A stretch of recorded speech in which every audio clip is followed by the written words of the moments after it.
여러분 안녕하십니까? 헬로티비 뉴스입니다. 최근 응급실 환자 이송 지연 사태가 잇따르면서 이번 추석 연휴 걱정하시는 분들 많으실 텐데요. 서울시가 추석 문 여는 병의원 수를 대폭 확대하는 등 명절 의료 대란 막기에 적극 나섰습니다. 김호 기자의 보도입니다.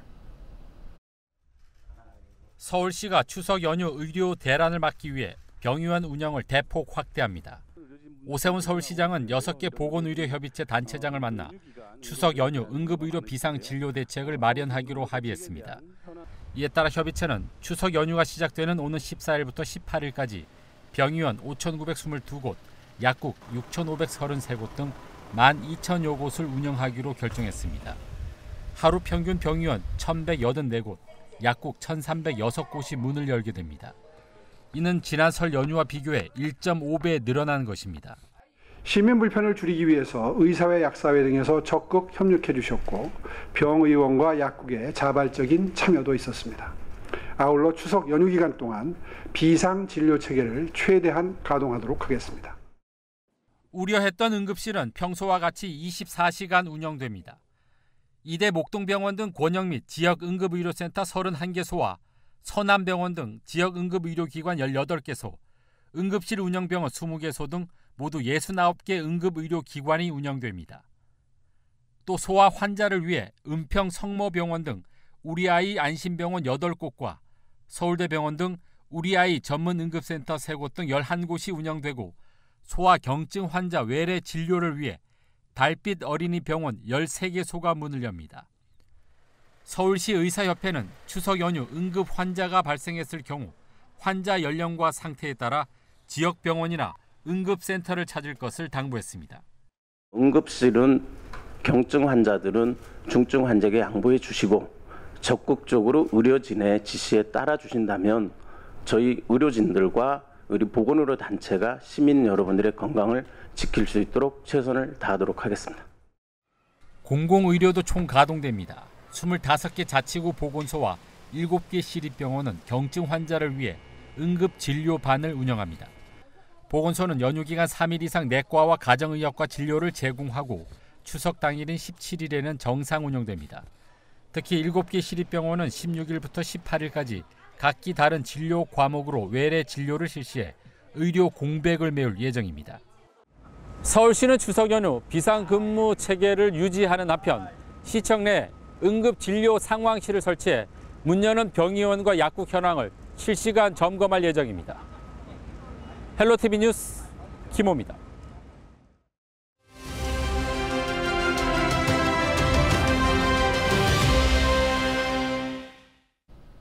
가을 옷을 꺼내 입어야 할 시기인데 늦더위가 기승을 부리고 있습니다. 서울은 낮 최고 기온이 35도까지 치솟으면서 이틀 연속 폭염경보가 발령됐습니다. 선선한 가을은 언제쯤 느낄 수 있을까요? 김승배 한국자연재난협회 본부장 연결해 알아보겠습니다.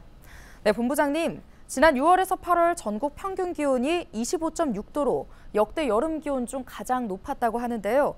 예년과 비교하면 얼마나 더웠던 겁니까? 네, 그렇습니다. 지난 여름 매우 더웠는데요. 우리가 기상학적으로 여름은 일 평균 기온이 20도 이상인 날을 여름이라고 합니다. 달력상으로 여름은 6월, 7월, 8월 석 달간은 이제 여름이라고 하는데 지난 올여름이 전국 평균 기온이 25.6도로 평년보다 1.9도가 높았는데 이 여름철 기온으로 1973년 관측망이 확대된 이후 관측 이래 1위다 이런 얘기를 하는데 올 여름철이 1973년 이래 1위였습니다. 2위는 지난 2018년이었고요. 3위가 이제 2013년이랬는데 평년보다 1.9도나 높은 기온을 보이는데 원인은 다 당연히 지구 온난화로 인한 여파입니다. 네, 처서도 지나고 백로도 지났습니다. 절기상으로는 가을인데 여전히 폭염특보가 이어지고 있습니다. 이 9월 폭염 뭐 때문인가요? 9월 서울 폭염경보로는 역대 처음인데요. 이렇게 9월이 됐음에도 불구하고 기온이 꾸준히 높은 건 올여름에 우리나라를 덮었던 그런 상층의 고기압이 그러니까 열돔이 아직도 약해지지 않았거든요. 그러면서 그 위에 열돔 위에 저 몽골 쪽으로 서쪽에서 동쪽으로 흐르는 강한 편서풍대가 있는데 그게 제트기류입니다. 이 제트기류가 북쪽에 찬 공기 남하를 막고 있어서 계속해서 9월 지금 중순에 들어섰는데도 이례적으로 폭염특보가 내려질 정도로 기온이 높았고, 또 오늘 아침에도 아침 최저 기온이 25도 아래로 떨어지지 않는 열대야가 나타난 지역이 많았는데, 이러한 상태가 상당히 이례적인 그런 9월 늦더위를 보이고 있습니다. 네, 아직 한반도가 열돔에 갇혀 있는 상태라는 건데요. 추석에도 이 무더위가 계속되는 것인지, 또 언제쯤 가을의 기온을 느낄 수 있는지도 궁금합니다. 다행스러운 건 내일과 모레 그 전국에 비가 옵니다. 그러니까 지금 중국 쪽에는 대륙 고기압이, 일본 쪽에는 북태평양 고기압이 있고 우리나라는 그 사이에 있는데, 이 사이를 남쪽에서 기압골이 파고들면서 전국적으로 양은 많지 않겠지만 내일과 모레 비가 내릴 것으로 보입니다. 그러면 높아진 기온이 약간 떨어질 겁니다. 그렇다고 해서 계속 떨어지지는 않고 다시 추석 연휴가 시작되는 이 기간 중에 낮 기온이 30도를 웃도는, 그러니까 활동하기에는 더위를 느끼는 정도의 더위는 또 다시 나타날 것으로 예상이 됩니다. 네, 여기까지 듣겠습니다. 김승배 한국자연재난협회 본부장이었습니다.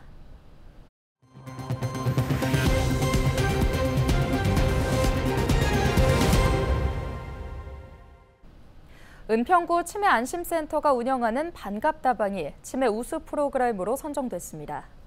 은평구는 제17회 치매 극복의 날 기념 행사에서 보건복지부 장관 표창을 받았는데요.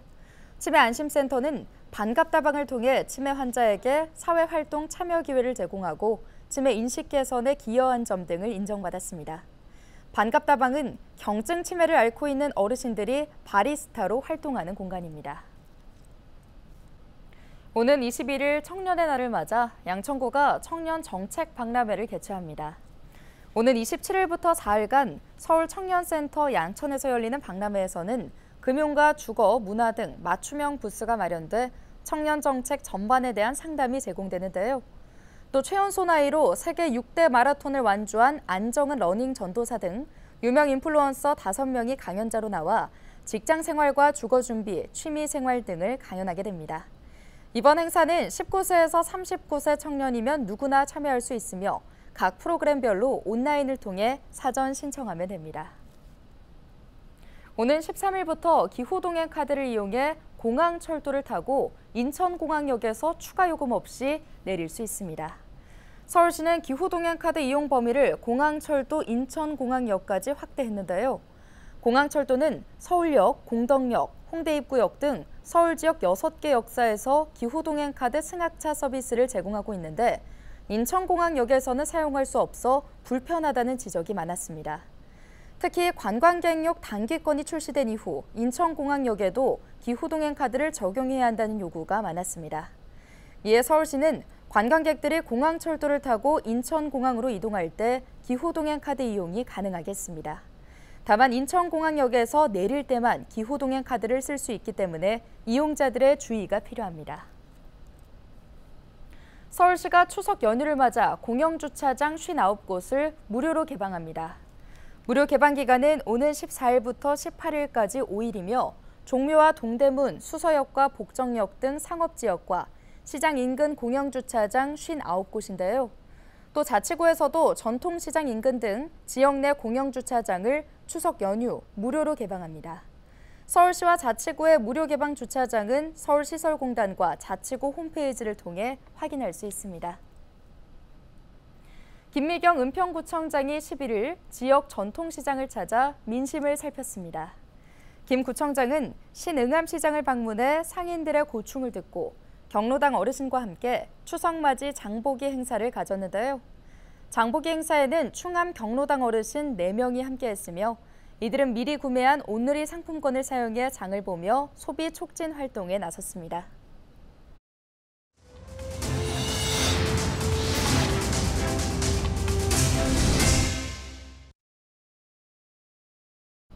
국토교통부가 전기차 화재 안전을 위해 전기차 배터리 주요 정보를 의무 공개하는 자동차 관리법 개정안을 입법 예고했습니다.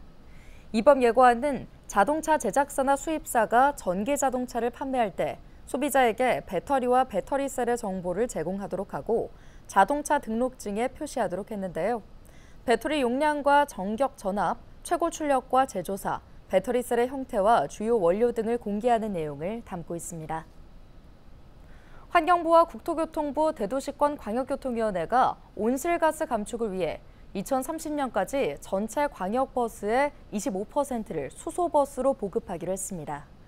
정부는 2030 국가 온실가스 감축 목표에 따라 수소버스를 2030년까지 21,200대까지 늘릴 계획인데요. 시내버스와 전세버스, 광역버스가 주요 전환 대상입니다. 수소버스는 대기오염 물질을 배출하지 않는 무공해차로 전기버스보다 주행거리가 길고 충전 시간이 짧아 상대적으로 주행거리가 긴 광역버스 노선에 투입할 경우 효과가 더 클 것으로 보입니다. 인천시가 추석 명절을 앞두고 기초생활수급자의 생활안정 도모를 위해 9월 생계급여를 추석 전에 지급하기로 했습니다. 지난 5일 열린 국민과 함께하는 민생토론회에서 윤석열 대통령이 생계급여 수급자 167만 명에게 추석 전에 생계급여를 조기 지급하겠다고 발표한 것에 따른 후속 조치인데요. 시는 기준 중위소득 32% 이내 생계급여 수급자 11만 3천 명을 대상으로 생계급여를 추석 전에 지급할 예정입니다. 지급 금액은 수급자의 가구 규모와 소득 인정액에 따라 차등 지급됩니다. 생계급여 조기 지급을 위해 확인과 정비 기간을 단축하고 군구 관련 부서와 협력해 오는 13일까지 생계급여 지급을 완료할 계획입니다.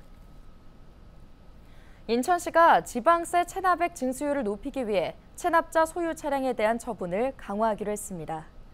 시는 100만 원 이상 지방세 체납자 차량에 대해 바퀴를 잠금 조치할 계획인데요.